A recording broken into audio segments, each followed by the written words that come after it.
Halo Wir, selamat datang di channel Aku Bukan Wibu. Di season kemarin ada anime yang bikin gue tertarik, yaitu Ishura. Dan ya, walaupun nggak sepopuler anime Soso no Frieren ya, tapi gue suka sama konsep ceritanya.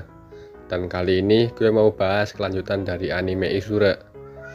BTW anime Ishura udah dikonfirmasi bakal ada season 2-nya. Ya, jadi kalau kalian gak mau kena spoiler, mungkin video ini nggak cocok untuk kalian tonton. Tapi sebelum ke ceritanya, jangan lupa subscribe biar nih channel bisa nyampe 1000 subscriber. Oke, makasih udah subscribe. Sekarang langsung ke ceritanya. Di season sebelumnya diceritakan kalau Raja Iblis sudah dibunuh oleh pahlawan. Namun keberadaan sang pahlawan masih belum diketahui. Setelah teror Raja Iblis berakhir, para pejuang yang lahir di era Raja Iblis masih tetap ada di dunia ini. Para pejuang ini yang memiliki kekuatan yang cukup untuk mengubah dunia, mulai melakukan apapun yang mereka inginkan. Keinginan liar mereka mengancam era perdamaian yang baru. Bagi Aureatia, yang kini menjadi satu-satunya kerajaan yang menyatukan ras Minia, keberadaan para pejuang ini telah menjadi sebuah ancaman. Bukan lagi pejuang, mereka sekarang adalah iblis yang membawa kehancuran bagi semua orang. Shura. Untuk menjamin perdamaian di era baru, segala ancaman terhadap masa depan harus dihilangkan dan perlu untuk menunjuk pahlawan sejati yang membimbing dan melindungi harapan masyarakat. Dengan begitu, 29 pejabat administrasi pemerintahan Aureatia telah mengumpulkan syura ini dan kemampuan ajaib mereka dari seluruh negeri tanpa memandang ras dan menyelenggarakan kompetisi kekaisaran untuk menobatkan pahlawan sejati untuk selamanya. Berganti di sebuah bukit yang terdapat pilar baja berbentuk jarum tertancap di tanah. Daerah itu disebut Dutam Jarum, sebuah dataran tinggi di Saint River State. Di sana terdapat dewa penjaga yang mengawasi daerah tersebut, seorang raksasa dengan busur hitam besar di tangannya. Dia dikenal dengan nama Mele Sang Deru Cakrawala.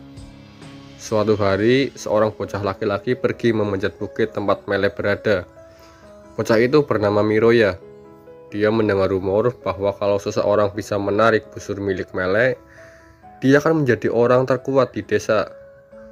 Setelah bertemu Mele, dia meminta untuk meminjam busur Mele. Namun setelah dia berusaha sekuat tenaga, ternyata tali busur milik Mele tidak bergeming sedikit pun. Miroya merasa bahwa Mele juga tidak mungkin bisa memakai busur itu.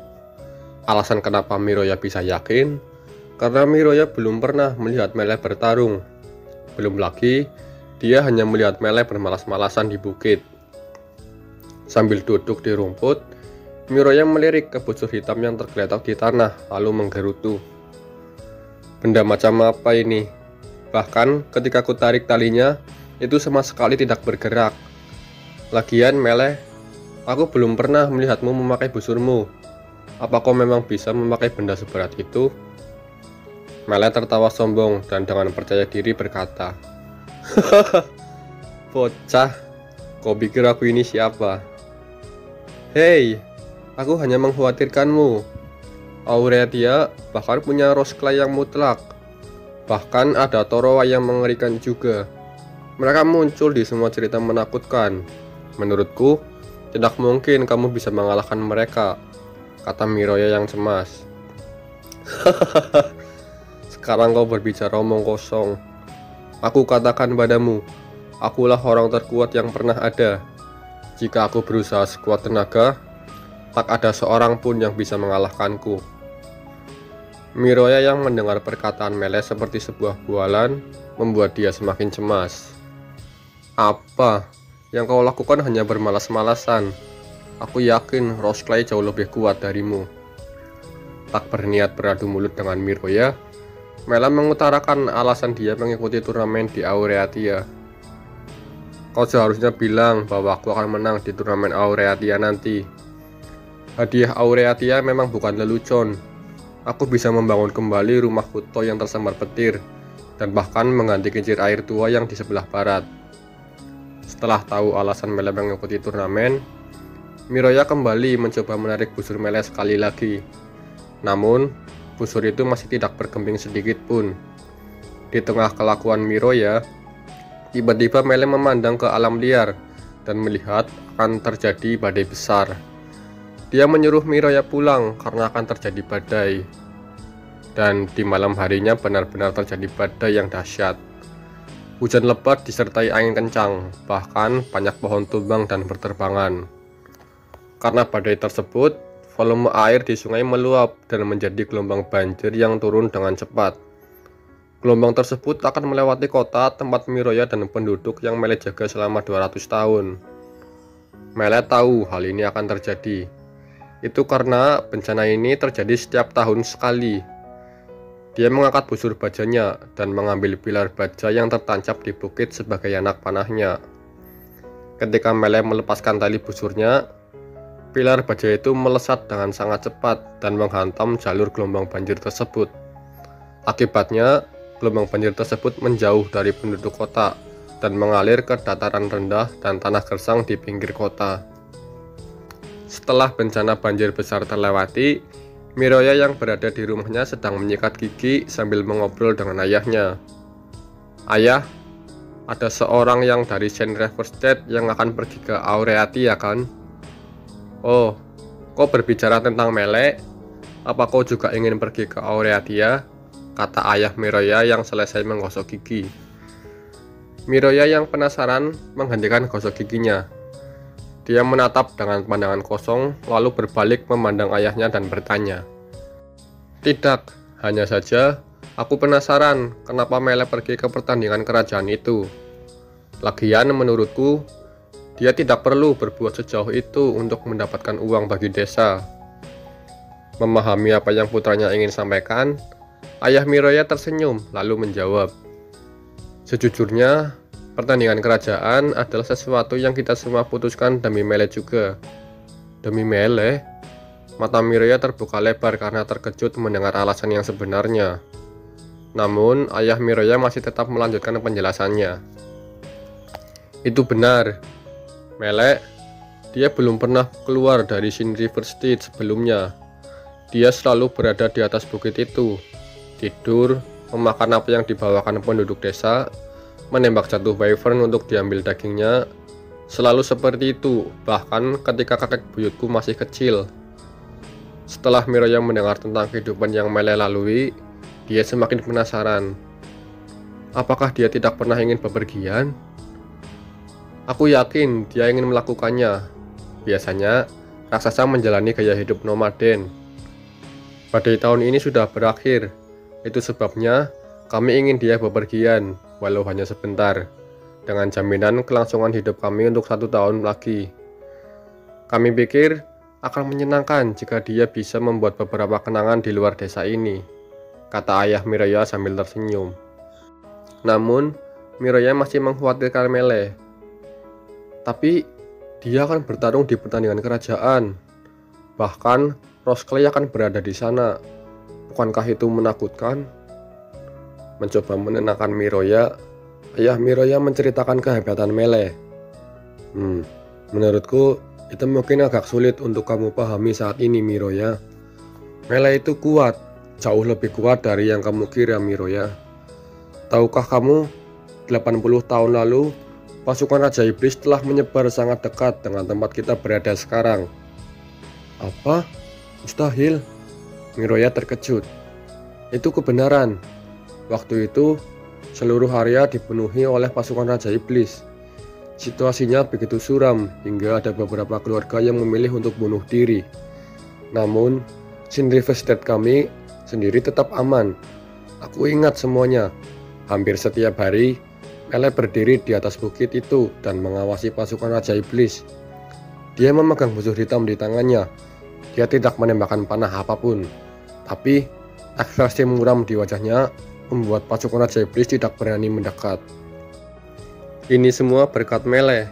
Pasukan Raja Iblis tidak pernah datang ke sini. Mele adalah seorang pejuang. Dia sudah kuat sebelumnya. Mungkin bahkan sebelum dia datang ke desa ini," kata ayah Miroya. "Bahkan tanpa ada yang bertarung," kata Miroya yang terheran-heran dengan kisah Mele. "Mele selalu kuat jika sendirian. Pasti sepi.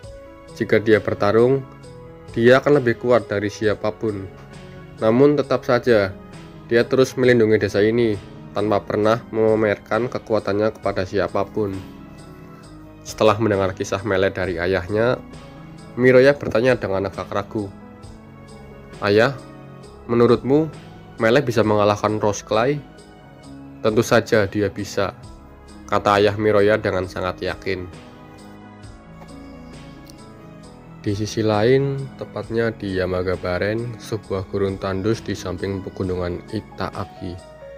Di sana terdapat badai yang konon katanya melindungi gurun tersebut dari serangan Raja Iblis sejati pada masa lalu. Badai itu disebut badai partikel, sebuah badai yang dapat menghancurkan apapun yang dilewatinya. Para penduduk Yamagabaren menganggap badai tersebut sebagai dewa karena telah melindungi mereka dari serangan pasukan Raja Iblis sejati. Namun terkadang badai tersebut memakan anak di gurun. Orang tua di sana mengatakan saat anak-anak tertelan badai partikel, mereka akan dikirim ke negeri lain. Ani, yaitu bocah yang berada di sana, mempercayai perkataan para orang tua di sana. Suatu hari, Ani disuruh untuk menimba air di oasis karena dia diberitahu akan ditelan oleh badai partikel. Ani yang mempercayai orang tuanya pergi ke oasis untuk menimba air. Tapi di perjalanan kakinya terluka.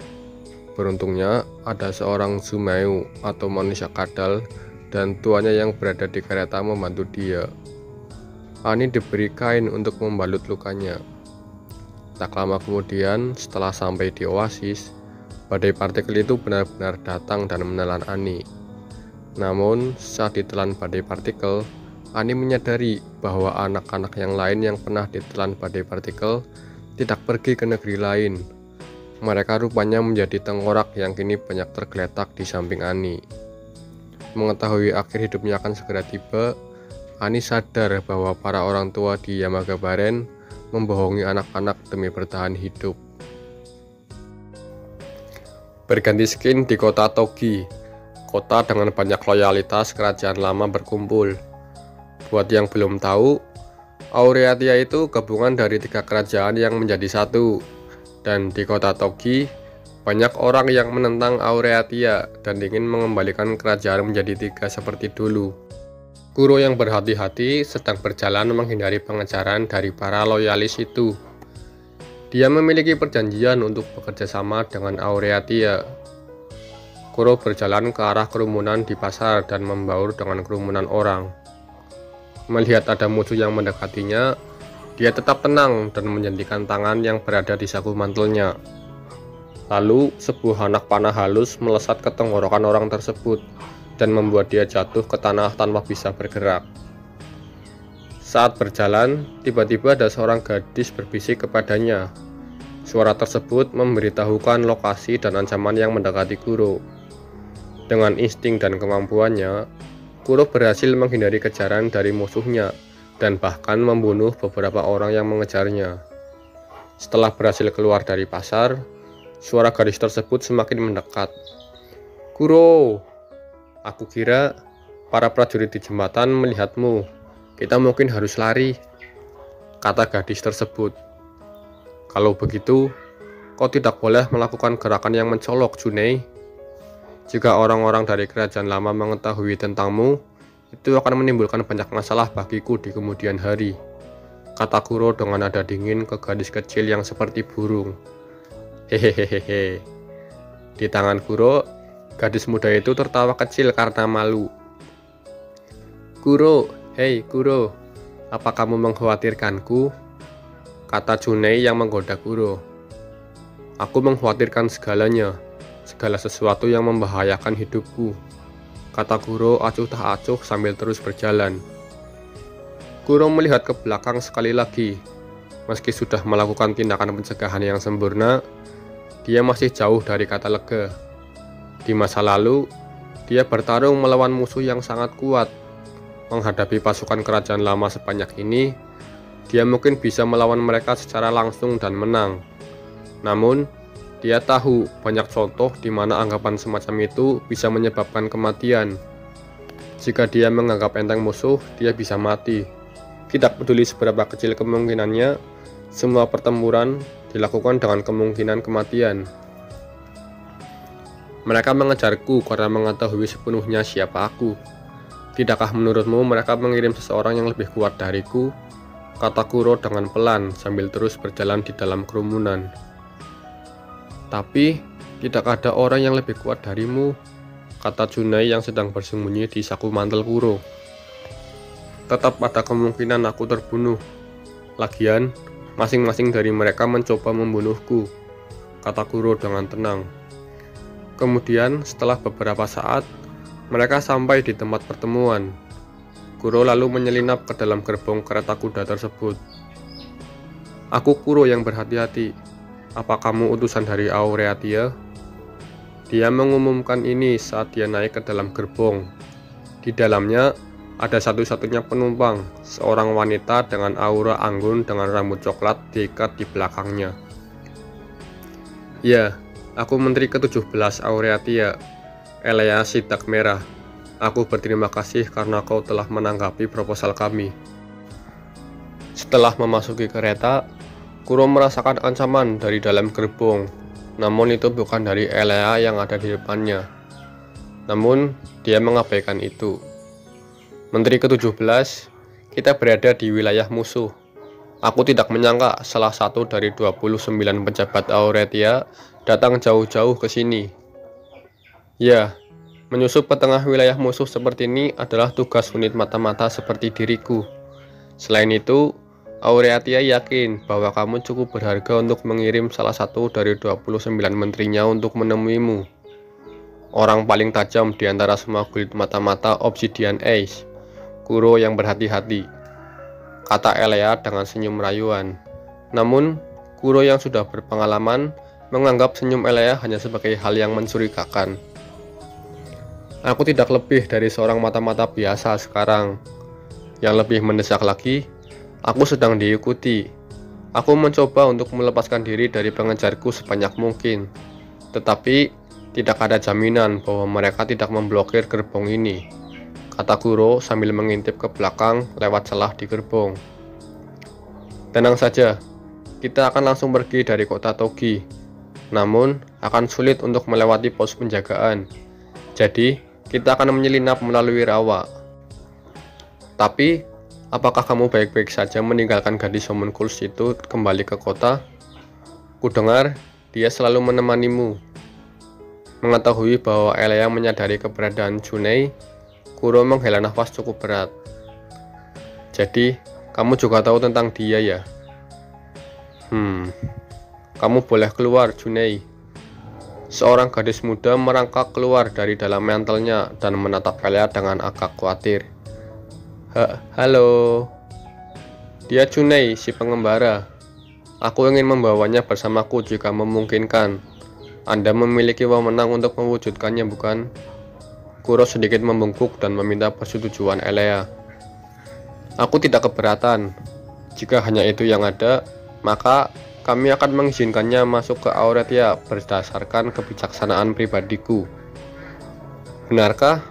Maaf soal ini. Dia mungkin tidak terlihat seperti itu, tapi dia adalah bagian penting dari pekerjaanku. Kuro dan Tsunei saling bertatapan karena bersyukur. Bagus sekali bukan Kuro? Kita bersama lagi, kata Tsunei dengan senyum ceria. Mengabaikan kelakuan Kuro dan Tsunei, Elea melihat keluar melalui lubang intip di belakang kereta. Apakah mereka pengejar yang kamu sebutkan? Setelah mendengar perkataan Elea, Kuro ikut memastikan pengejar mereka dengan mengintip dari lubang lalu berkata, itu mereka. Sekitar setahun yang lalu, para bajingan kerajaan lama itu mulai membuat terobosan di eselon atas kota Togi. Bahkan, sejak Gilnes sang kastil runtuh bergabung dalam faksi mereka, semakin banyak tentara yang bergabung. Dilihat dari jumlah mereka yang bertambah, mereka berada pada tahap di mana mereka mengumpulkan pasukan dari kota lain. Mereka bersiap menghadapi apa yang mungkin terjadi dengan Aureatia. Mendengar penjelasan Kuro, Elea duduk dan menyilangkan jarinya, lalu berkata, kami cukup sadar, Keberadaan mereka bahkan menjadi masalah yang mengakar lebih dalam dibandingkan kerajaan baru Lydia. Di tengah perbincangan mereka, Kuro bertanya tentang kejelasan kesepakatan mereka. Aku ingin kejelasan tentang apa yang akan terjadi sekarang. Apakah tugasku adalah membersihkan para loyalis kerajaan lama ini? Elea yang duduk di depannya menjawab dengan tenang dan berkata, "Yang bisa kukatakan adalah hal itu tergantung pada situasi perang. Misalnya, apakah kau mengetahui keadaan kota bebas Okahu saat ini?" Kuro yang hanya mendengar beberapa rumor berkata, "Kudengar mereka meminjamkan cukup banyak tentara ke kerajaan baru." Kini, setelah mengetahui kondisi antar Auretia dan kota sekitarnya, Elea membuat sebuah kesimpulan awal. Saat ini, kedua kekuatan itulah yang perlu kita waspadai secara garis besar. Jika situasi saat ini di kota bebas mengarah ke selatan, mungkin aku akan memintamu untuk pergi ke sana juga. Kuro yang paham maksud dari Elea sedikit membuat usulan dan berkata, "Mengesampingkan orang-orang kerajaan lama, aku tidak benar-benar ingin menjadikan negara bebas sebagai musuh." Kereta terus menyusuri jalan dengan kota Toki di belakang mereka. Kota ini dikelilingi oleh hutan. Namun di sisi kanannya terdapat rawa luas yang mendominasi pemandangan. Menyimpang dari jalan raya, mereka melanjutkan perjalanan ke tengah rawa. Meskipun telah keluar dari kota Toki, Kuro masih ingin memastikan situasi dengan bertanya ke Elea, "Menteri ke-17, apa rencanamu jika orang-orang yang mengejar kita berhasil mengejar? Keterampilanku tidak mampu menghadapi beberapa ratus lawan sekaligus." "Percayalah, aku sudah menyiapkan tindakan untuk mengatasi hal itu," kata Elea dengan tenang. "Dan tindakan itu cukup untuk memukul mundur 200 tentara?" tanya Kuro. "Lalu, bagaimana dengan jalan aman kita melewati rawa? Anda tahu alasan mengapa tidak ada jalan atau pos pemeriksaan di sepanjang kawasan ini, bukan? Ini wilayah yang buruk. Jika kita kurang beruntung, kita dapat bertemu Worm, kau tahu?" kata Kuro yang kemudian menatap orang yang bersembunyi di dalam kereta tersebut dan lanjut berkata, "Apakah orang yang ada di tempat tidur kargo ada hubungannya dengan hal itu?" Elea tertawa kecil ketika Kuro menyadari keberadaan sosok yang bersembunyi di kargo. Cerita tentang kewaskitaan legendaris itu rupanya memang benar. Senyuman muncul di wajah Elea. Namun, ketika Kuro dan Elea sedang berdiskusi, Junei yang berada di saku Kuro berteriak memberi peringatan. "Kuro!" Mendengar kata-kata Junei, Kuro mengalihkan kesadarannya ke tempat lain. Ada ancaman lain dari luar gerbong yang mendekat. "Sungguh sial, ada masalah yang sedang menuju ke arah kita, Menteri ke-17. Segalanya berjalan persis seperti yang saya khawatirkan," kata Kuro yang memandang ke belakang dengan ekspresi serius. Rupanya, seekor Wurm sedang memburu mereka dari belakang. Melihat Wurm itu mengejar dari dalam rawa, Kuro dengan cepat mempersiapkan serangan ke Wurm itu. "Bisakah kamu mengawasi bagian belakang gerbong, Junei?" Kuro bergumam. Kemudian, dia menyiapkan segala macam anak panah untuk mengatasi makhluk itu. Duduk di kepalanya, Junei dengan cemas menatapnya. "Apa yang akan kamu lakukan?" Saat ia membuka mulutnya, "Aku mungkin bisa menembakkan ganglion saraf jauh ke dalam tenggorokannya. Bahkan, jika aku tidak bisa membunuhnya, aku rasa aku masih akan memberikan rasa sakit yang cukup untuk menghentikannya untuk sementara waktu. Bagian dalam mulut Wurm juga cukup keras, tapi apapun yang terjadi, aku harus melakukan apa yang aku bisa." Saat siulet Wurm itu mendekat, Elea dengan tenang berkata, "Tidak, Kuro yang berhati-hati, itu tidak perlu." Kemudian, terdengar suara ledakan yang pecah, dan orang yang tertidur di dalam kargo terbangun dan melompat ke atas kargo, menatap ke arah Wurm di belakang kereta. Itu adalah pria yang mengenakan pakaian merah, pedang latihan yang tumpul tersampir di bahunya. Pria itu dengan jelas meneriakkan dua kata, "Waktunya membunuh." Seketika, dia melesat melompati danau. Wurm itu menoleh ke arahnya lalu mencoba menerkamnya. Namun, Dia menghindar dengan melakukan lompatan. Sosok asing berpakaian merah itu berputar di udara. Ketika tubuhnya berdekatan dengan sisi Gurum itu, pedangnya yang tergantung di punggungnya diayunkan dari jarak yang sangat dekat. Sebelum tubuhnya jatuh ke tanah, sisik Gurum itu terpotong hingga merobek daging di dalamnya. Melihat pertarungan hebat itu, Kuro berkata, "Itu hatinya." Gurum itu berhenti bergerak dan terjadilah jeda satu ketukan. Jantungnya, dengan luka yang sangat kecil namun fatal, meledak karena tekanan darah dalam tubuh yang sangat besar, dan aliran sungai berwarna merah memancar ke samping seperti air terjun merah yang mewarnai rawa. "Ah, boring. Ini sama sekali bukan tantangan yang kukira. Ayolah." Kuro bisa mendengar gumaman frustasinya. Tidak ditunjukkan pada siapapun secara khusus. Soujiro si pedang Willow, itu namanya. Elea bergumam di samping Kuro. Aureatia membutuhkan kekuatan bertarung, kekuatan seperti milikmu dan miliknya. Dan setelah beberapa hari, akhirnya mereka sampai di Aureatia. Di lain tempat, tepatnya di pasar ilegal yang menjual senjata-senjata perang secara terlarang, terdapat kelompok orang yang sedang mempersiapkan senjata api untuk perang melawan Aureatia. Mereka adalah loyalis dari kerajaan lama. Dibandingkan memilih pedang ataupun busur, mereka lebih memilih membeli senapan atau biasa disebut senjata api. Hal itu dikarenakan senapan lebih mudah untuk dipelajari.